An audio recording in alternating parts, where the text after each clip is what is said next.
Welcome in the Matt Bernier Show on DRFTV, live.drf.com, livestream.com, the Daily Racing Forum's Twitter handle. That would be at DRF Inside Post, as well as the Daily Racing Forum's Facebook page. My name is Matt Bernier. You can follow me on Twitter at Bernier_Matt. This is the recap edition of the Matt Bernier Show for the weekend of February the 17th.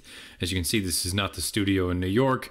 As you can see, it's a little bit poorly lit at this point. There's nothing in the backdrop, but guess what? Things will change. Give me a little bit of time. Bear with me. Slowly but surely, things will come along. Baby steps.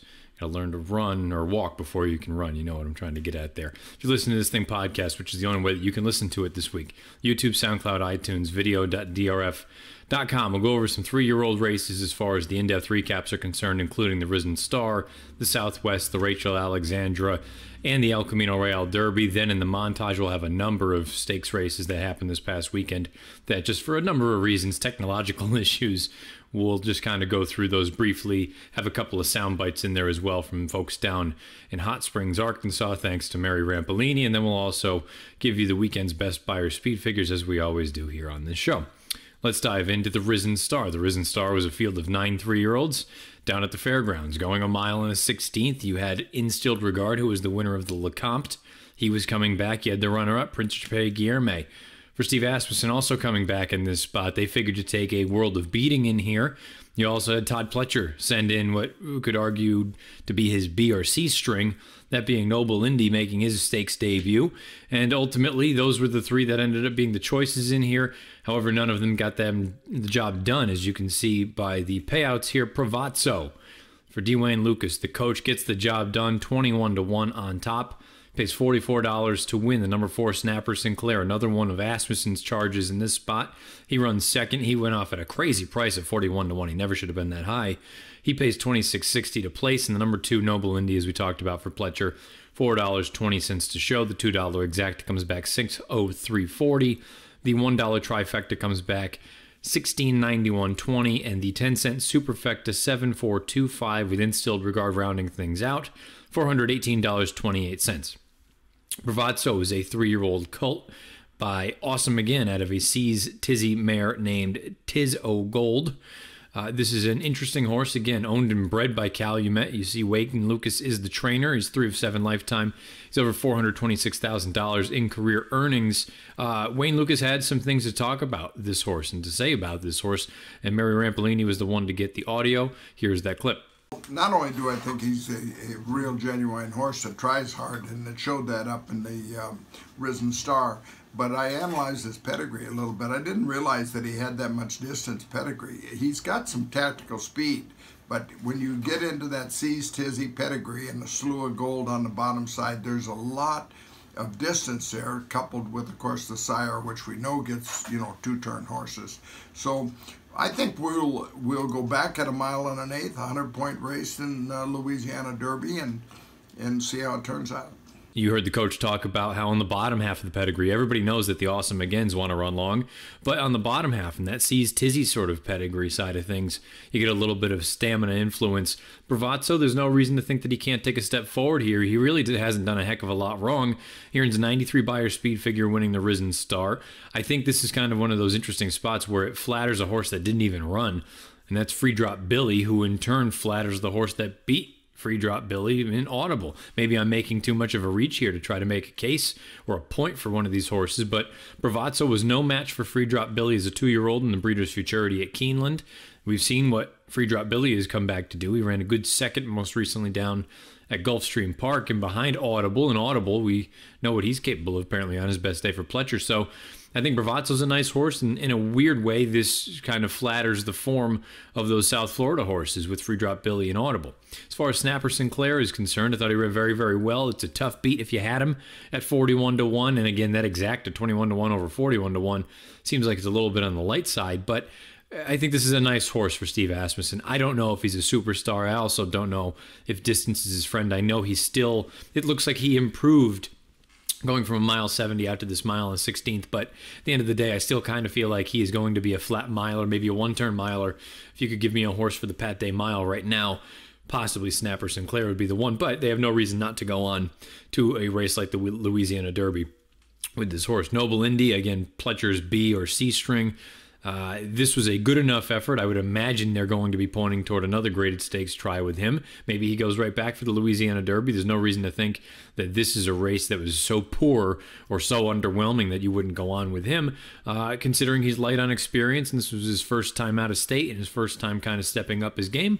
All things considered, a good effort from Noble Indy. Instilled Regard is the one that you need to make some sort of a conclusion on, because he came into this and he was beaten as the 7-5 favorite. I personally, and I know I have some skin in the game with this horse and I've liked him for some time, I don't think this race is enough for me to completely get off the bandwagon, simply because when you look at the chart, which is up on the screen, you can see that there wasn't a heck of a lot of moving going on in this race. The horses that were forwardly placed, they stayed forwardly placed. The horses that were in just behind, they stayed just in behind. And the horses from the back of the pack, no one made any real runs. So it's hard for me to look at it and say Instilled Regard was just terrible. He was dull, don't get me wrong. And this was a mild step in the wrong direction. You never want to have that at any point. But I guess if you're trying to spin a positive, if you're going to have a clunker or you're going to be dull for a race, have it be this one where it seems like you're already pretty comfortable as far as your Derby possibilities are concerned. And now you get ready. You get that one prep before the Kentucky Derby, and then you're ready to go and fire your best shot the first Saturday in May. At the end of the day, not the best result for sure from Instilled Regard, but at least there is time for Jerry Hollendorfer to reassess things and see if they want to go on with him and what direction they choose to go on with him. But at the end of the day, Bravazzo, a very, very good effort, a promising horse.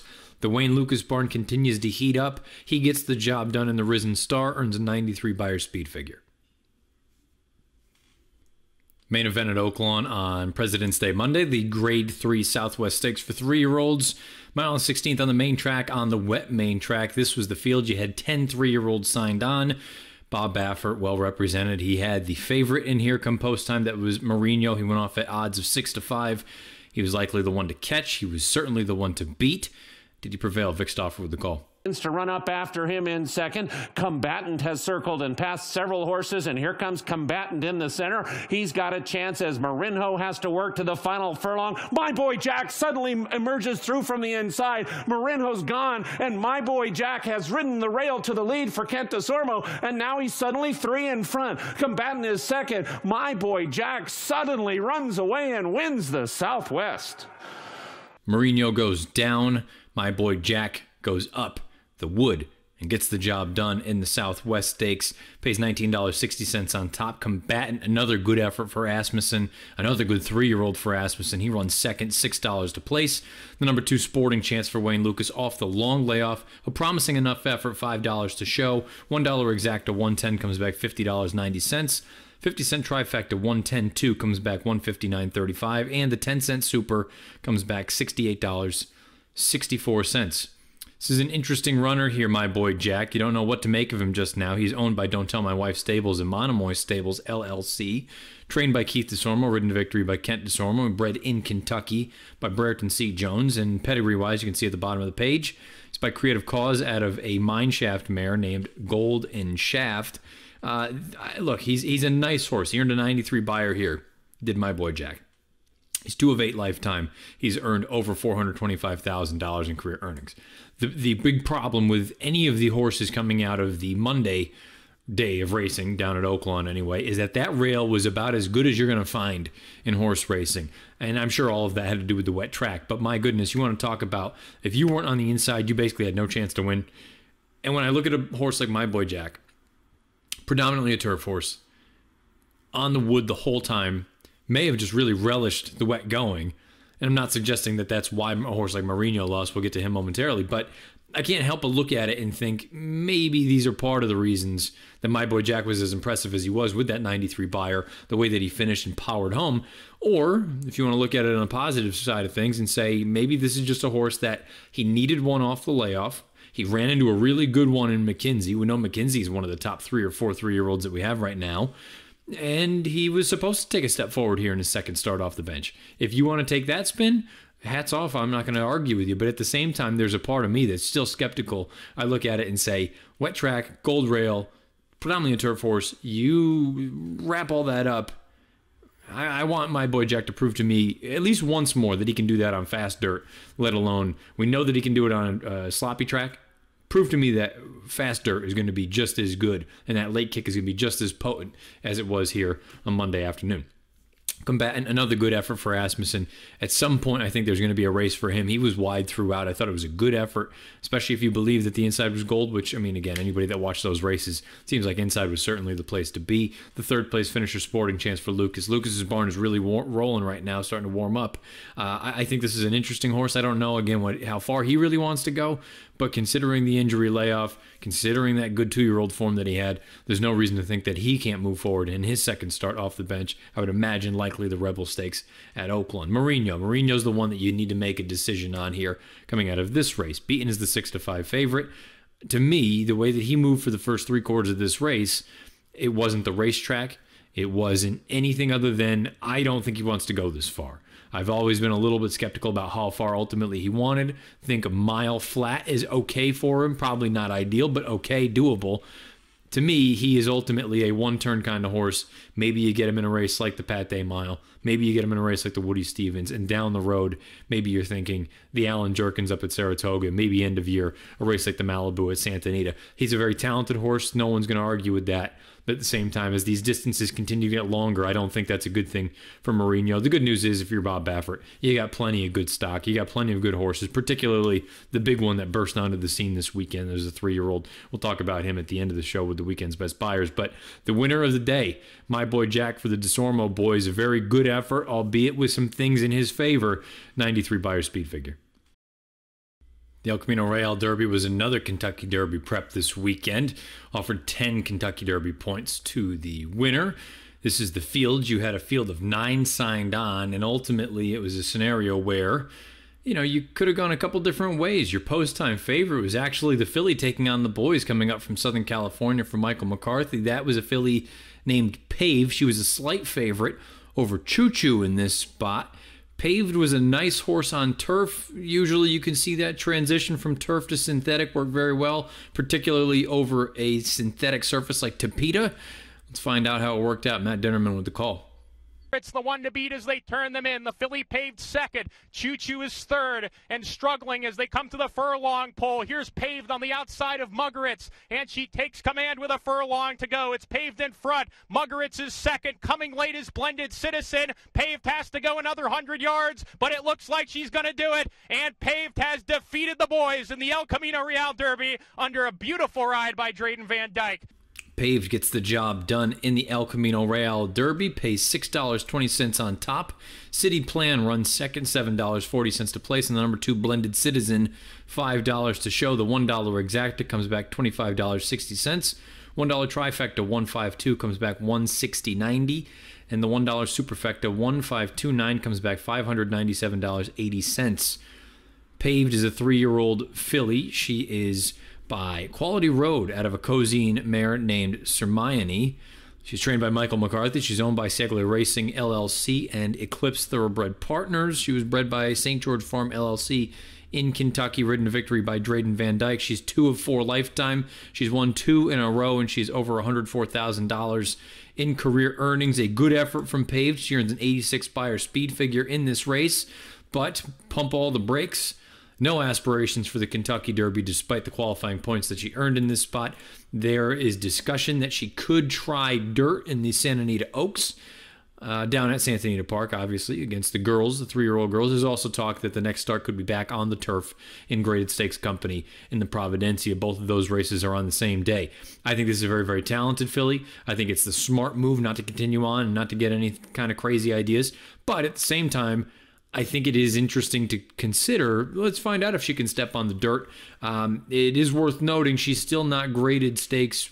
She's only won 1 race against winners. That was this one, so that's her only graded stake to date. But as far as the turf is concerned, I'm sure you'd like to get a turf graded stakes victory to her name as well. Not saying that can't come down the road, but right now you're probably boss in a division like that in Southern California.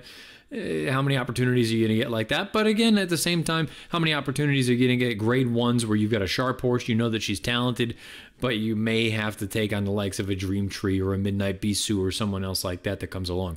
I think Paved is very, very talented. As far as the rest of the field is concerned, no disrespect. I think Choo Choo is a nice horse. I'm not sure what the explanation was for the disappointing effort here. I do wonder if ultimately he's better on turf. I don't know that he's a superstar either. The rest of them, I don't think we have any sort of real Derby sort of ramifications coming out of the El Camino Real Derby. And I have to be honest, that's no disrespect to Golden Gate, but that's usually the way it goes. This is not necessarily a springboard to bigger and better things as far as the Kentucky Derby is concerned. This is a good effort from Paved. She's a very, very talented filly. She's in good hands with Michael McCarthy, and I think getting back to the turf is ultimately where she'll end up, but I can't fault the connections if they choose to take a shot in the Santa Anita Oaks on April the 7th. Paved, though, wins the El Camino Real Derby with an 86 buyer. Third and final three-year-old race to recap from this past weekend of racing was a filly prep for the Kentucky Oaks. This was the field for the Rachel Alexandra down at the fairgrounds. It wasn't a giant field. Mark Casse well represented with Wonder Godot and Heavenly Love, but the big favorite and the big story coming into this race was how was Monomoy Girl for Brad Cox going to come back as a 3-year-old. She looked so good. As a 2-year-old, she was visually impressive. From a speed figure standpoint, she was impressive. When she was second in that goldenrod only by a neck, she earned a 91 buyer that day. Well, guess what? She does not disappoint as the 4-5 favorite. She comes back and wins the Rachel Alexandra by 2.5 lengths. She earns a 91 buyer speed figure in the process. Monomoy Girl pays $3.80 to win. The number 3 Classy Act runs second. All things considered, a good enough effort from this filly. She pays $6.20 to place. And number 4 Wonder Godot, $2.40 to show. The $2 exacta comes back $19.80. The $1 trifecta 834 comes back $22.40. And the 10-cent superfecta 8347, $14.22. Monomoy Girl is a 3-year-old filly. She's trained by Brad Cox. She is owned by Michael Dubb, Monomoy Stables LLC, the Elkstone Group LLC, and Bethlehem Stables LLC. She was bred by FPF LLC and Highfield Ranch, She's bred in Kentucky. She was ridden victory by Florent Giroux. And you can see the pedigree at the bottom of the page. She is by Tapazar out of a Henny Hughes mare named Drumette. Again, this is a filly that's very, very fast. The 91 buyer speed figure that she earned, that makes her a legitimate player as far as the 3-year-olds are concerned. And there's no reason to think that second start off the bench, she wouldn't move forward.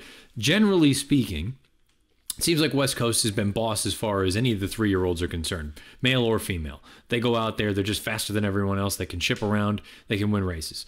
Monomoy Girl is an interesting X factor because thus far I have been entirely underwhelmed, and maybe some of you would disagree. Fire away at me on Twitter at Bernier_Matt.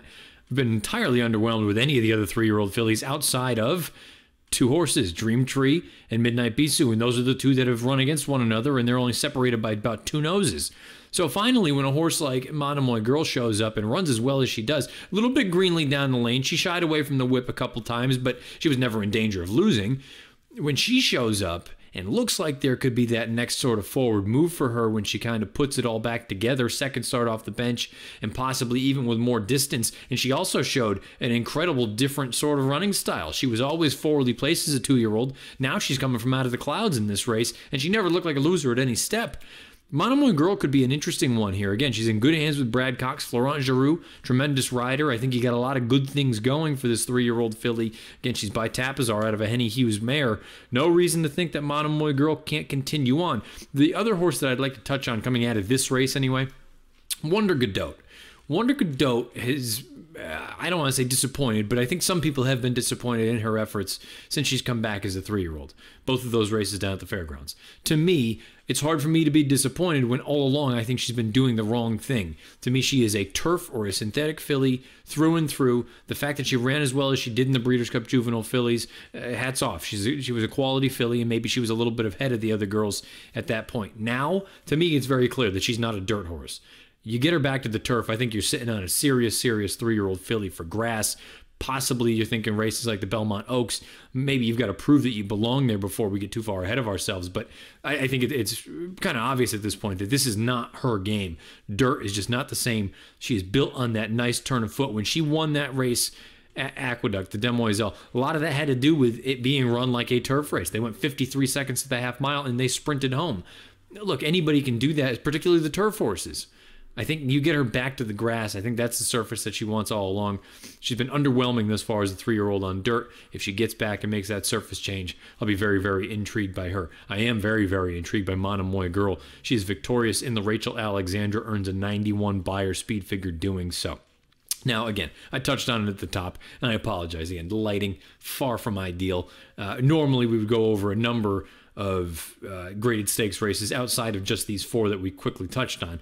But because of all the technological issues and just the move in general, we're going to have to tighten it up a little bit. So there are going to be more races in this week's montage than we normally are accustomed to, some of them even bigger, but you're going to have races like the Barbara Fritchie and the General George and the Royal Delta and the Las Flores, and you name it, they're all going to be mixed in there, as well as the Razorback. And after that, we'll get a little bit of a soundbite from winning trainer Wesley Hawley. Without further ado, this week's montage. The stretch, 3/4, 110-4, and they turn in. The leader is Lewis Bay by 2. Martini Glass under a full head of steam on the outside, and here's Martini Glass to take on Lewis Bay at the 8th pole. Martini Glass surges to a short lead. Lewis Bay is second and well clear of the others, but the upset is on as the Royal Delta goes to Paco Lopez and Martini Glass. She wins by a length. Second, Lewis Bay. Third, Verve's Tail. Unbridled Mo ran 4th in 136-2. Turns for home with the lead. Cowboy Miz is the leader. Cowboy Miz up top as they move to that last furlong. Second, it's the Journey driving hard. On the far outside is Something Awesome. Something Awesome's coming with a run, and a big run indeed. Something Awesome swooping by them on the far outside. Fellowship from dead last, also with a late run. Something Awesome, Fellowship, and it's the Journey and Awesome banner, followed by Cowboy Miz and Grasshoppin'.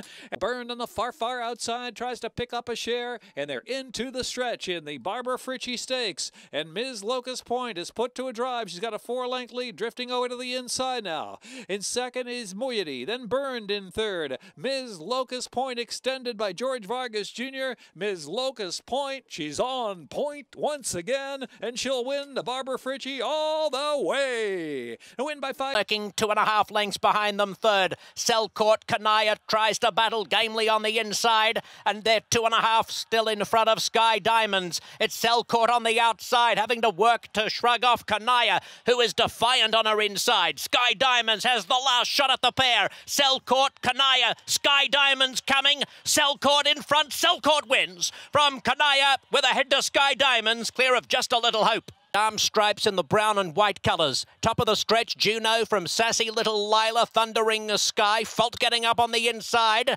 and they're followed by Insta Irma. 16th left to go. Fault scraping through a narrow opening, has hit the lead. It's Fault getting to the front from Thundering Sky. Juno fighting on, but Fault wins from Thundering Sky. Defy is dropping back. Streamline is gaining on the outside now. Streamline is looming a threat to Terra Promessa. Terra Promessa and Streamline hook up through the stretch. And Streamline is going to go right on by here for Gary Stevens. They come to the final 16th. Streamline leads it. Terra Promessa is back in second. And then comes Torrent racing in third. It's going to be Streamline making off with the 2018 Bayacoa by a length and a half. Then just a length and a half from Pabilius Cirrus coming to their outside. Madonna stays nearer the fence, then Colosi. And Hemp brought to the extreme outside by Espinosa. Pabilius Cirrus gathers in those early dueling leaders. He's in front with about 150 yards to go. A Fleet Ascent holding second, battling on gamely in fact. But Pabilius Cirrus had his measure mid-stretch, and the highweight Pabilius Cirrus takes the baffle from a Fleet Ascent, Colosi. Divide Black Sight Hard Boot. 3/16 left to go. And the hot favourite, Heck Yeah, clear by 3 lengths from Fire When Ready, who's being passed by Violent Ridge. They're clear of Campaigner and Continental Divide. Heck Yeah to the 16th pole by 2 lengths. Any distance risk here? Violent Ridge trying to peg him back. Heck Yeah still in front, close to home. Neither distance nor surface nor racing pattern will stop Heck Yeah from delivering. Heck Yeah from Violent Ridge, Continental to top of the lane. One Fast Broad being forced very wide, staking her claim. Mosi Cal slips away again, leads over against the rail by a length and a half to 2 lengths from Excess Gold. One Fast Broad, Pulpit Rider is charging home. Pulpit Rider over the top. Pulpit Rider into the lead with a 16th left to go. And Pulpit Rider's coming clear with the California Cup Oaks. Wins by 3 lengths to One Fast Broad with Excess Gold third, a lip in front of Mosi. Leo Frick is in with a chance, and here's long shot Leo Frick moving up outside of Feudal. Feudal has taken over the lead. Leo Frick and Untrapped just bounced off each other. They're battling. Rocking the Boat is at the rail. Hawakam needs a way through. If Hawakam can find through at the fence, he might be the one, and he's found that seam. Here comes Hawakam and Leo Frick, and Hawakam is going to ride the rail and take over the lead and win the Razorback. Hawakam ends up 3.5 in front of Leo Frick in second, Rocking the Boat third. I mentioned before we threw it to the montage that you would get a little bit of a soundbite from winning trainer Wesley Hawley. This was courtesy of Mary Rampellini down at Oaklawn. We're on the backside, and he's just loping along right on the fence, just where I wanted him to be at. Corey just wasn't really excited about it. He told me down the backside, he just kind of was running, and then when he turned for home, he said he took off, and I just kept yelling, Corey's coming up the fence, you know, Corey up the fence, Landry up the fence. And next thing I know, we got through and got lucky and we win the race. Whenever you got Corey Lannery riding one of your horses, pretty good chance you're going to end up on the rail, and it's even better when you get a day like you did at Oaklawn, where you just come on up the inside, you ride the gold rail to victory. Hawacom for Wesley Hawley. A nice effort there. I believe a one-on-one buyer speed figure. I say that because it leads us in very nicely to this week's best performances from a buyer speed figure standpoint, as we always do every week on the recap show here, the Matt Bernier Show. Doesn't matter. It doesn't matter surface, doesn't matter age, doesn't matter anything like that. Sprint route, we got you covered. These are the best buyers from the past weekend, and here we go. 3-year-old males, this is the big one, Justify. This is a horse for Bob Baffer in a career debut. He earned a 104 buyer speed figure in a maiden special weight race out at Santa Anita. 104, that is one of the fastest 2-year-old races, or 3-year-old races, excuse me, I can remember for quite some time anyway, particularly as a debut. And you would imagine he's only going to get better. Baffert saying that he's got a plan. If anybody has a plan for a 3-year-old, it is Bob Baffert. A big effort there from Justify, a name that you're certainly going to want to throw into your DRF horse watch. 3-year-old female, Monomoy Girl, we just spoke at length about her. She wins the Rachel Alexandra at the Fairgrounds with the 91 buyer. The 3-year-old male turfers, Publilius Cyrus wins the Baffle Stakes with a 90 out at Santa Anita. 3-year-old fillies on turf, Pulpit Rider, a decent enough effort, winning the Cal Cup Oaks on President's Day Monday, 82 buyer speed figure. The aforementioned Hawacom wins the Razorback down at Oaklawn for the older males on dirt, 101 buyer. Older females on dirt, Selcourt, she's really blossoming into a nice one. We saw her in the montage win the Las Flores out at Santa Anita with a 100 buyer. Older male turf, I think Synchrony is a nice horse. He popped back to his left lead, but this was his first start in the Fairgrounds handicap in quite some time. From a buyer standpoint, ever since they've moved him to the turf, totally different animal, big effort there. He wins that race with a 100 buyer. And the older fillies on turf, fillies and mares I should say,